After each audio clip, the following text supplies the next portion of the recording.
हिमाचल में लगातार 7 दिन बरसेंगे बादल, प्रदेश के 9 जिलों के लिए भारी बारिश का अलर्ट। दक्षिण पश्चिम मानसून हिमाचल प्रदेश के सभी भागों में आगे बढ़ चुका है। इसके प्रभाव से राज्य के कई भागों में झमाझम बारिश दर्ज की गई है। बीते 24 घंटों के दौरान पांवटा साहिब में 84.6, कांगड़ा में 36.8, बैजनाथ में 26, ओलिंडा में 22.2, बीबीएमबी 19.4, मुरारी देवी 19, कोठी 15.4, पालमपुर 12.8, नेरी 12.5, मंडी 12.4, पंडोह 12 व जोगिंदरनगर में 11 मिलीमीटर बारिश दर्ज की गई। शिमला सहित आसपास के भागों में मौसम खराब बना रहा। शहर धुंध के आगोश में रही। नाहन शहर में भी बारिश के बाद धुंध छा गई। मौसम विभाग केंद्र शिमला के अनुसार राज्य में 29 जून तक बारिश लगातार जारी रहेगी। 25 से 27 जून तक राज्य के अधिकांश स्थानों पर हल्की से मध्यम बारिश होने का पूर्वानुमान है। इस दौरान कई स्थानों पर भारी बारिश का ऑरेंज अलर्ट जारी किया गया है। वहीं 23, 24, 28 और 29 जून को कई स्थानों पर भारी बारिश के येलो अलर्ट जारी हुआ है। ऊना, बिलासपुर, हमीरपुर, चंबा, कांगड़ा, मंडी व सिरमौर जिले के लिए अलग अलग दिनों में भारी बारिश का ऑरेंज येलो अलर्ट जारी किया गया है। शिमला व सोलन जिले के येलो अलर्ट जारी हुआ है। सीएम सुक्खू ने इस दिन बुलाई कैबिनेट बैठक, इन खास एजेंडों पर हो सकती है चर्चा। हिमाचल प्रदेश के मुख्यमंत्री सुखविंदर सिंह सुक्खू ने आगामी 28 जून को कैबिनेट की महत्वपूर्ण बैठक बुलाई है। यह बैठक शुक्रवार को दोपहर 12 बजे प्रदेश सचिवालय शिमला में आयोजित होगी। बैठक में प्रदेश की मौजूदा परिस्थितियों को देखते हुए कई अहम विषयों पर चर्चा और निर्णय लिए जाने की संभावना जताई जा रही है। बैठक में मानसून सीजन की दस्तक को देखते हुए आपदा प्रबंधन को लेकर गंभीर चर्चा प्रस्तावित है। प्रदेश के कई जिलों में हर वर्ष भारी बारिश, भूस्खलन, बादल फटने और सड़कों के अवरुद्ध होने जैसी समस्याएं आती हैं। ऐसे में कैबिनेट बैठक में एनडीआरएफ, एसडीआरएफ, पुलिस और लोक निर्माण विभाग के बीच बेहतर समन्वय की रणनीति बनाई जा सकती है। साथ ही राहत और पुनर्वास के लिए पहले से फंड आवंटन, संसाधनों की उपलब्धता और जिला स्तर पर कंट्रोल रूम की निगरानी को लेकर भी फैसले लिए जा सकते हैं। वहीं 28 जून को बुलाई कैबिनेट बैठक में प्रदेश के विभिन्न विभागों में खाली पड़े पदों को भरने को लेकर भी निर्णय लिए जाने की संभावना है। हिमाचल की बदहाली दूर करने को सांसद कंगना ने संभाली कमान, केंद्र से मांगा विशेष सहयोग। हिमाचल प्रदेश की मंडी लोकसभा सीट से सांसद कंगना रनौत ने प्रदेश की बिगड़ती आर्थिक हालत और विकास कर्म पिछड़ेपन को लेकर चिंता जाहिर करते हुए अब इसके सुधार की जिम्मेदारी उठाई है। सोमवार को अपने कुल्लू दौरे के दौरान कंगना ने जिला विकास समन्वय एवं निगरानी समिति दिशा की बैठक की अध्यक्षता करते हुए केंद्र की विभिन्न कल्याणकारी योजनाओं की समीक्षा की और अधिकारियों को योजनाओं का सीधा लाभ जनता तक पहुँचाने के निर्देश दिए। मंडी की भाजपा सांसद कंगना रनौत ने स्पष्ट किया कि हिमाचल प्रदेश की वर्तमान आर्थिक स्थिति गंभीर है और यह प्रदेश अब विकास की दौड़ में पिछड़ता जा रहा है। उन्होंने कहा कि केंद्र सरकार की ओर से कृषि, स्वास्थ्य, जल जीवन मिशन, सड़क, बिजली और खेलकूद जैसी योजनाओं के लिए पूरा बजट मिल रहा है, लेकिन प्रदेश की स्थिति को देखते हुए अब अतिरिक्त सहायता की जरूरत है। उन्होंने कहा कि हिमाचल को पुराने हालात से निकलने और आगे ले जाने के लिए केंद्र सरकार से विशेष मदद की जरूरत है। कंगना रनौत ने कहा कि इस समय प्रदेश आर्थिक तंगी के दौर से गुजर रहा है। यह सच्चाई है जिसके लिए केंद्र की मदद जरूरी है। कंगना रनौत ने कहा कि केंद्र के साथ समन्वय बनाकर मैं हिमाचल के विकास को नई गति दूंगी। कंगना रनौत ने कहा कि वह हिमाचल प्रदेश के लिए केंद्र से विशेष सहयोग की पैरवी करेंगी। आधी रात को नशा सप्लाई करने निकला 23 वर्षीय युवक, पुलिस को देख छूटे पसीने, मिली बड़ी खेप। हिमाचल प्रदेश में नशा तस्करों के लिए पुलिस कहर बनकर टूट रही है।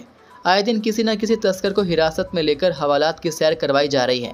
ताज़ा मामला प्रदेश के जिला बिलासपुर से सामने आया है, जहां पुलिस ने बिलासपुर जिले के बरमाणा में बस स्टॉप के समीप एक संदिग्ध युवक को पकड़ा, जिसके पास से 819 ग्राम चरस बरामद हुई। घटना देर रात करीब 1:45 की है। बरमाणा थाना प्रभारी की अगुवाई में पुलिस टीम बस स्टॉप के पास नियमित चेकिंग कर रही थी। इसी दौरान एक युवक एसीसी गेट की ओर से पैदल आता हुआ दिखा, लेकिन पुलिस को देखते ही वह अचानक पीछे मुड़कर भागने लगा। पुलिस टीम ने तत्काल सतर्कता दिखाते हुए कुछ दूरी पर उसे पकड़ लिया। युवक के पास मौजूद बैग की तलाशी 2 स्वतंत्र गवाहों की मौजूदगी में ली गई। तलाशी के दौरान बैग से 819 ग्राम चरस बरामद हुई। बरमाणा थाने में एनडीपीएस एक्ट की धारा 20 के तहत एफआईआर दर्ज की गई है। युवक की पहचान उमेश पुन, उम्र 23 वर्ष के रूप में हुई है, जो नेपाल के कर्णाली प्रदेश के देलेख जिले के कगाटे गांव पालिका से ताल्लुक रखता है। वर्तमान में वह दिल्ली के साउथ वेस्ट जिले के राजौकड़ी गांव में रह रहा था। सीएम सुक्खू ने लिखा पीएम मोदी को पत्र, इस ऐतिहासिक गलती को सुधारने में मांगा हस्तक्षेप। हिमाचल प्रदेश की आर्थिकी को आत्मनिर्भर और ऊर्जा क्षेत्र में राज्य को उसका हक दिलाने के उद्देश्य से मुख्यमंत्री सुखविंदर सिंह सुक्खू ने एक बार फिर केंद्र सरकार के समक्ष सशक्त तरीके से आवाज़ उठाई है। मुख्यमंत्री ने प्रधानमंत्री नरेंद्र मोदी को पत्र लिखकर भाखड़ा ब्यास प्रबंधन बोर्ड BBMB की सभी जल विद्युत परियोजनाओं से हिमाचल को 12% मुफ्त बिजली देने की मांग की है। साथ ही हरियाणा और केंद्रीय ऊर्जा मंत्री को अलग अलग पत्रों के माध्यम से वर्षों से लंबित बिजली बकाया भुगतान और हिमाचल के अधिकारों को लेकर गंभीर मुद्दे उठाए हैं। मुख्यमंत्री सुक्खू ने प्रधानमंत्री को लिखे पत्र में उल्लेख किया है कि हिमाचल प्रदेश में स्थापित अधिकांश जल विद्युत परियोजनाएं राज्य को मुफ्त बिजली प्रदान कर रही हैं, लेकिन BBMB परियोजनाएं इस व्यवस्था से बाहर रही है, जबकि BBMB की परियोजनाएं प्रदेश की नदियों और जल संसाधनों का दोहन करके बनी हैं। इसके बावजूद हिमाचल को ना तो मुफ्त बिजली मिली और न ही परियोजना में समुचित प्रतिनिधित्व। सुक्खू ने लिखा कि इन परियोजनाओं के कारण प्रदेश में जल विद्युत परियोजनाओं की नई संभावनाएं लगभग समाप्त हो गई हैं और इससे राज्य की दीर्घकालिक ऊर्जा नीति प्रभावित हुई है।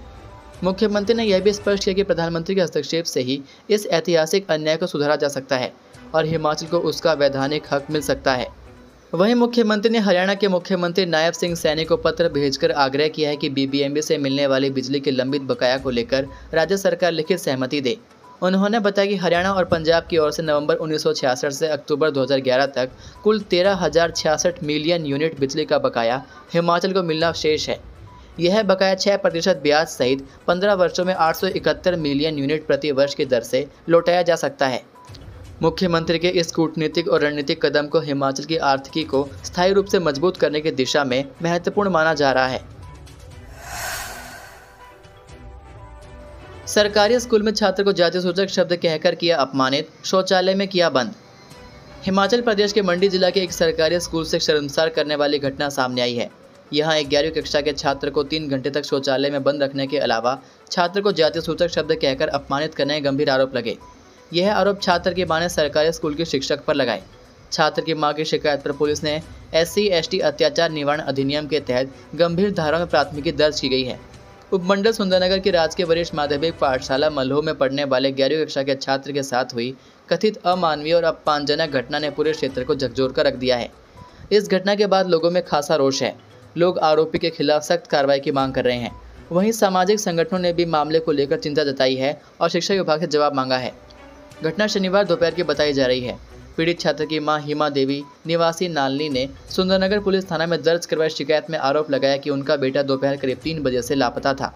जब वह शाम 6 बजे तक घर नहीं पहुंचा तो परिजनों ने उसकी तलाश शुरू की। आखिरकार बच्चा स्कूल के बाथरूम में बंद मिला, जहां से उसे बाहर निकाला गया।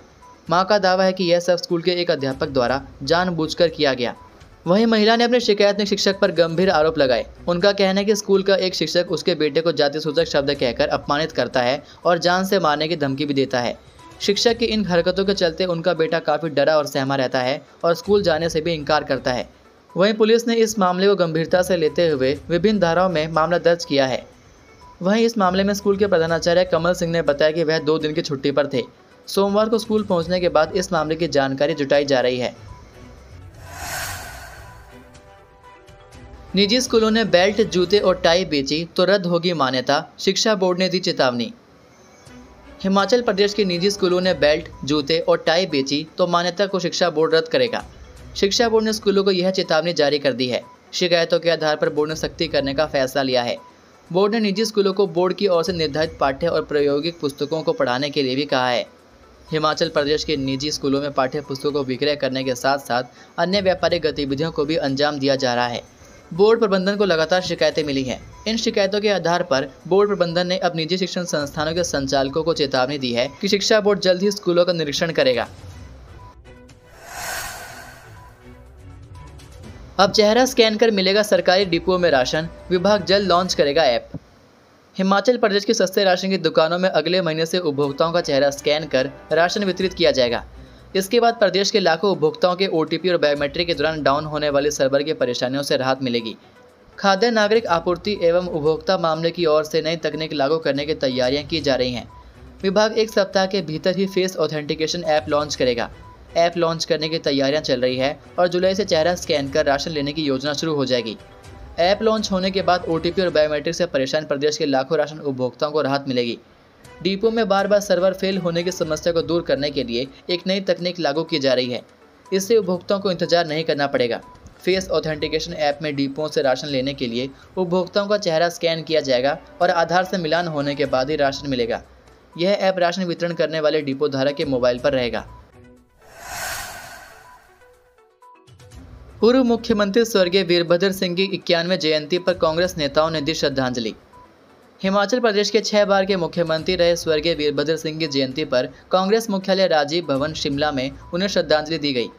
कृषि मंत्री चंद्र कुमार, पीडब्ल्यूडी मंत्री विक्रमादित्य सिंह, पूर्व स्वास्थ्य मंत्री कौल सिंह ठाकुर, शिमला शहर के विधायक हरीश जनार्था और शिमला के मेयर सुरेंद्र चौहान समेत कांग्रेस के नेताओं व कार्यकर्ताओं ने पुष्पांजलि दी और इस दौरान 2 मिनट का मौन भी रखा गया। विक्रमादित्य सिंह ने कहा कि स्वर्गीय वीरभद्र सिंह की 91वीं जयंती है। हिमाचल के विकास में जो उनका योगदान रहा है उसे याद करने का दिन है। क्षेत्रवाद और जातिवाद को पीछे रखकर संपूर्ण हिमाचल के विकास के उनके बताए गए रास्ते पर चलने की जरूरत है। ये थे आज के मुख्य समाचार। हिमाचल प्रदेश की बड़ी खबरें रोजाना जानने के लिए सब्सक्राइब कीजिए DHP न्यूज़ चैनल को और बेल आइकन पर क्लिक करें, जिससे आपको प्रदेश की बड़ी खबरें हमारे द्वारा मिलती रहें। वीडियो को लाइक और शेयर ज़रूर कीजिए और आप हमारी वीडियो कौन से शहर से देख रहे हैं नीचे कमेंट करके ज़रूर बताइए। वीडियो में अंत तक बने रहने के लिए आपका बहुत बहुत धन्यवाद। जय हिंद, जय भारत, जय हिमाचल।